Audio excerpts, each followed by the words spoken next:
অবিচার থাকবে না, জুলুম থাকবে না, নির্যাতন থাকবে না, চুরি থাকবে না, দুর্নীতি থাকবে না। যারা কোরআনের বিরোধিতা করেছে এতদিন, তারা আজকে কানাডায়, আমেরিকায় বাড়ি করেছে। কথা বলেন ঠিক কিনা? জনগণের সম্পদ মেরে দিয়ে তারা আজকে বিদেশে বাড়ি করেছে। জনগণের সম্পদ মেরে দিয়ে তারা কানাডায় বাড়ি করেছে, আমেরিকায় বাড়ি করেছে, পার্শ্ববর্তী দেশ দাদা বাবুর দেশেও গিয়ে তারা আশ্রয় গ্রহণ করেছে। কথা বলেন ঠিক কিনা? এজন্য আপনাকে, আমাকে, আমাদেরকে সিদ্ধান্ত নিতে হবে আগামী দিনে কোরআনের রাজ কায়েম করার জন্য, কোরআনকে পার্লামেন্টে নিয়ে যাওয়ার জন্য আপনার শ্রম, আপনার মেধা, আপনার যোগ্যতাকে কাজে লাগাই দিতে হবে।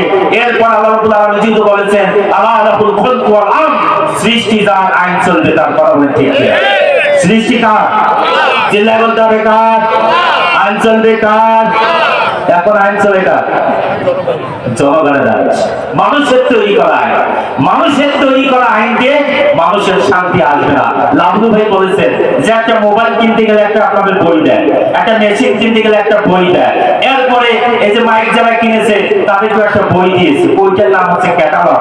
আল্লাহ রাব্বুল আলামিন আপনাকে আমাকে দুনিয়ার বুকে পয়দা করেছেন, আমাদেরকে একটা ক্যাটালগ দিয়েছেন, সেটা কোরআন কারীম।